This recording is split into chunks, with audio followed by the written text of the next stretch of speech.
Well, honest government may sound like an oxymoron these days to a lot of folks, but the Center for Public Integrity and its partners definitely take the concept seriously. They've just come out with their latest state integrity investigation.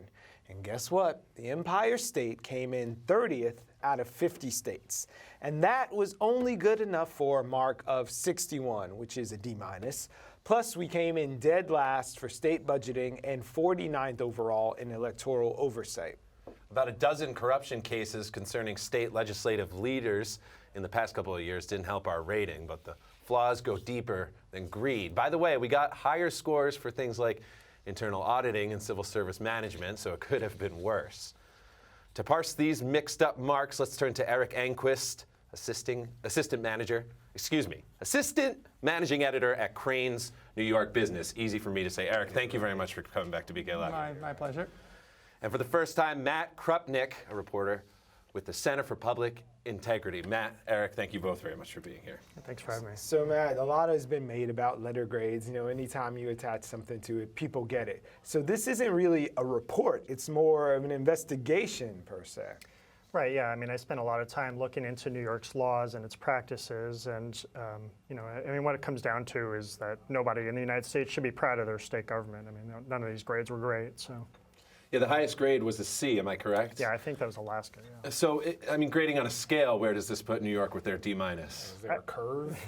Yeah, I mean, I think that it should be seen as a fail overall for New York. I mean, it's just, New York did not do well overall. There are some areas, like you said, like auditing, that were okay, but, you know, in general, people should not be proud of the New York state government. So Erik, it seems like a fail for the nation, not just New York, but in some ways, we have just sort of languished under this weight of low expectation. We don't expect a lot in terms of integrity out of a lot of the folks we send to Albany. Well, expectations are defined by experience, and the experience has not been good in New York. We consistently have 2 to 3 corruption cases a year where the legislator leaves office. So that's serious. And in the last 2 years, we've had 11 of them. Why did it spike? Did we suddenly get more corrupt? Actually, the reason was people just started looking a little bit harder. The corruption has always been there, and Albany's defense is, but this is politics as usual, and the prosecutors are now saying, well, that's actually illegal. So these cases are going to juries, and in many cases, the prosecutors are winning because there is a quid pro quo going on where legislators are doing things in their official capacity as legislators, and they are getting paid by the people who benefit from those actions. So if you put 2 and 2 together, that is a crime. Are these victimless crimes, though? If Silver steers some like referrals towards someone, or Grimm threatens to throw someone off the balcony, not that that's what he got busted for, but these are sort of bad behaviors, but are they, at the end of the day, victimless crimes? No, I don't think they're victimless crimes at all. You know, the classic New York State legislative crime is you go to your legislator, you ask him to do something for you as a constituent, and he says, you know, I'll think about that. And by the way, I have this consulting firm on the side which has clients in the industry that you're in. You know, maybe you should retain that consulting firm to get some advice. And so, you know, that's a message that says, if you pay me somehow through my law firm or consulting firm or whatever it is, then whatever you're asking me for will get done. So what were the main findings of the investigation? I mean, a D-, where are we most alarmingly failing as a state? Well, so, you know, New York did not do well in budget transparency. They were the worst in the nation, I believe, in budget transparency. And, you know, you have this 3 men in a room concept that, you know, it's debatable how much different that is from other states. But when it comes down to it, there's so many different things that go into the budget process that make it difficult for New Yorkers to see what's going on. Can you break down budget transparency? I mean, like, can you break that down for the viewers? Yeah, well, so, I mean, I think, you know, a state budget is a huge thing, especially in a state like New York. New York is a big state with a lot of money, and so, you know, basically, it's imperative that the state government make it easier for people to see what's going on, where their money is being spent. People are paying their tax dollars to the state. They expect to know where the money is going. But in New York, there just aren't a whole lot of hearings compared to other states. There aren't as many budget hearings because the legislature doesn't meet as often as in some other states.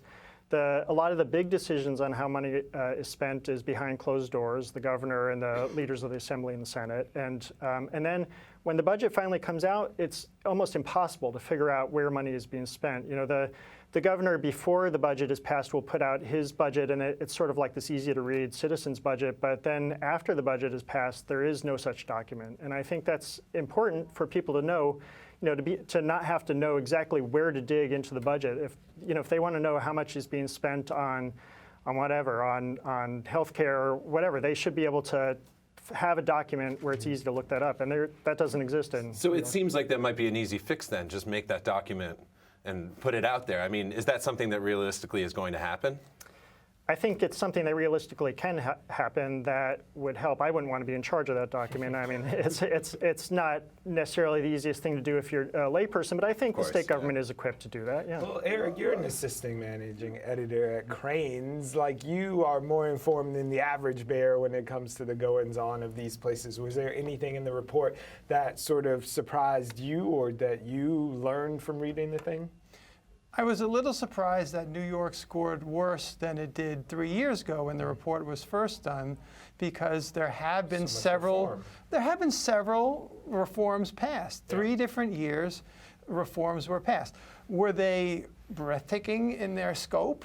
No, they were incremental reforms. But when you add them all up, they did add up to something. Right. So, and in many cases, they led to prosecutions. For instance, Sheldon Silver, who's on trial right now, the Assembly Speaker, former Assembly Speaker, he had to check a box that he never had to check before. So we were able to see that he was pulling in $700,000. Before, he just had to give you sort of really a ballpark figure of what he made. We didn't know what he made. Right.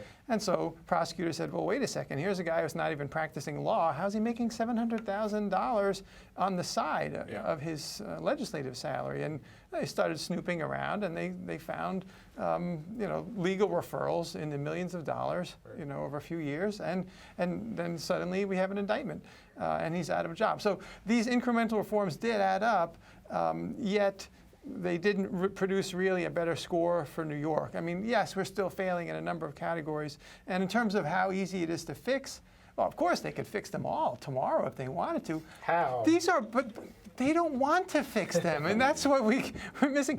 These are bad by design. So how can we fix them as the voters and constituents of these people? Like, what is the responsibility now to kick it back to the citizens? Well, the reason these reforms are passed is because a scandal pops up, an election comes along, and the legislators have to say, well, look, we did something. Mm-hmm. So each time there's a scandal, you can put public pressure on the legislature to do something and get a reform. Are you necessarily going to get a sweeping reform? No, because at the end of the day, they're protecting their own jobs. Mm-hmm. But you can apply political pressure and have them do something. But I don't think 3 years from now, if you do this report again, that New York is going to get a B or even a C. So you have some recommendations, though. You wrote the report, so what would you guys say we should be doing as citizenry? Well, I think a lot of it comes down to the populace of New York. I mean, the turnout rate at New York elections is dismal. It was like 29% in the 2014 midterm elections, which, I mean, that's not going to get done. There's not going to be the pressure to reform anything unless people show up to the polls. And, I mean, I think a lot of the prosecutions that are happening right now are almost directly a result of the governor getting rid of that Moreland Commission to investigate public corruption. I mean, he got rid of that, and that caught the U.S. Attorney's attention. And so I think that having some more safeguards in place in state government to make sure that these ethical violations are not only being found, but then being prosecuted by the state, not leaving it to the U.S. Attorney to do. I think that that will help prevent stuff in the future. Before we dump on the governor too much, and he did get deservedly a lot of flack for shutting down his Moreland Commission. Right. But the reason he formed the Moreland Commission in the first place was to put pressure on the legislature to pass some reforms. Yeah. And it was only because the commission started digging into their personal lives that they agreed to pass. Okay, done. They passed some reforms. Yeah. Was it the reform to end all reforms? No, of course not. But they never would have passed anything had it not not been for that commission. So the deal was, you pass this reform, I'll shut the commission down. And he did that, and he didn't. Devil's bargain. It was a devil's bargain, and he tried to make that case to the public, but people didn't buy it because, as it turned out, he had been interfering in the commission and steering it away from certain targets that it had that were connected to him. So the electoral process in New York got an F. So if the answer is getting more people out to vote and participate, and then we're getting Fs from just the whole way it's structured, is that a case for some sort of federal oversight? We don't think of ourselves as one of those like voter suppression states or show us your papers when you get to the polls, but should feds be stepping in? I don't think it needs to go that far. I mean, I think that the state can probably clean itself up pretty easily if it really wants to. And so I think that for instance, the political financing side of things really, New York is very lax when it comes to political financing. It has extremely high individual contribution limits. You have this LLC loophole where if you're an LLC, you can contribute money at the individual level, not the corporate level, which is lower.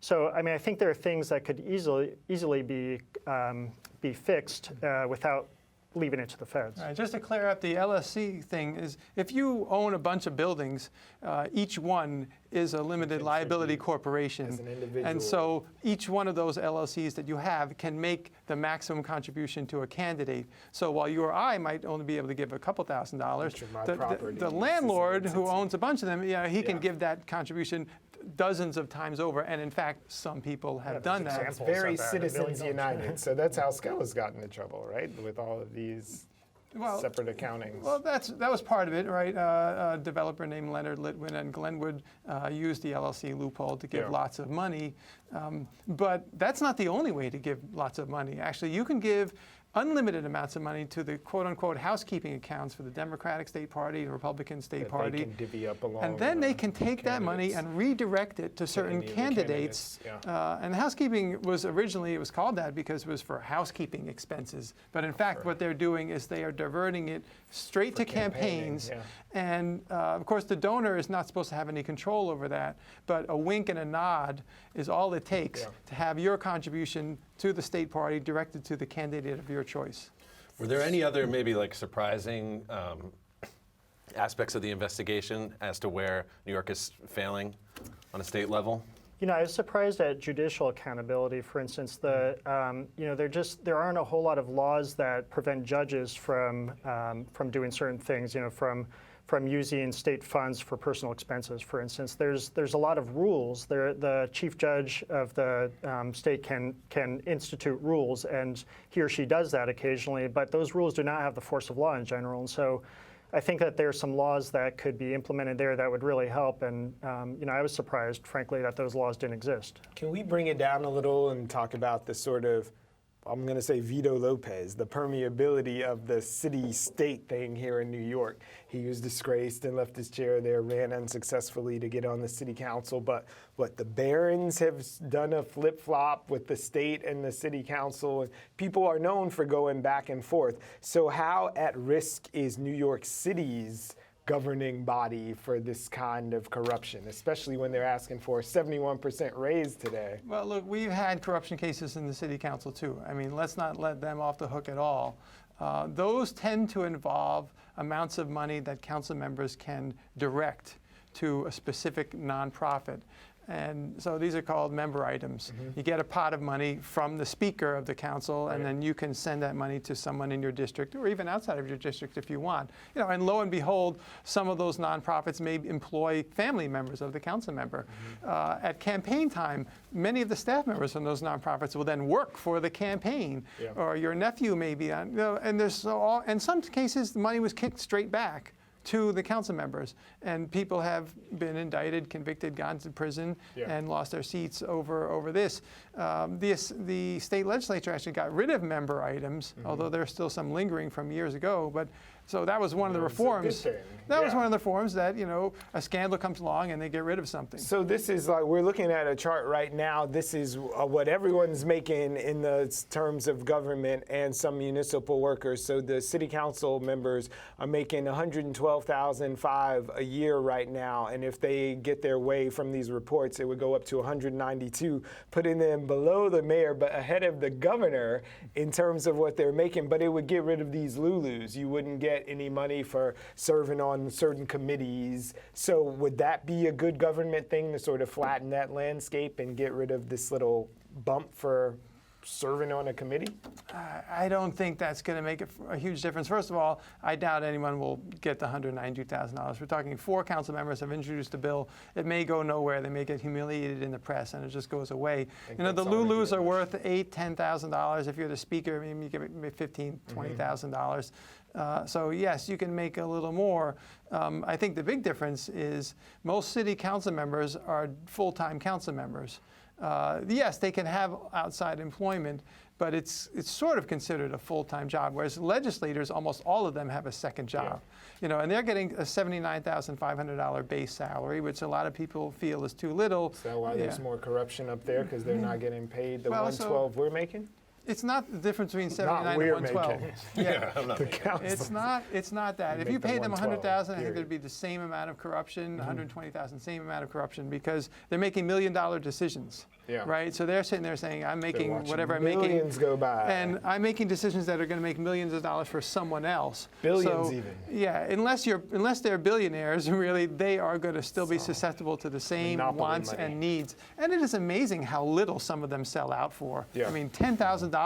Some guys have gone to prison for 10 grand. Yeah.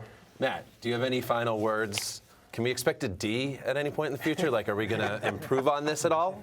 Maybe we'll change our system and to grade on curve. But I don't know. We can hope that things will change the next time we do this report. But and one of the reasons things changed from the last time was there was a change in the score. In New Jersey, for instance, last time I think got a B+, which surprised a lot of people for obvious reasons. And this year it was more reflective of sort of the corruption that occurs there. So I think we can tinker with that stuff, but in general, I think some stuff needs to be fixed if we're going to improve.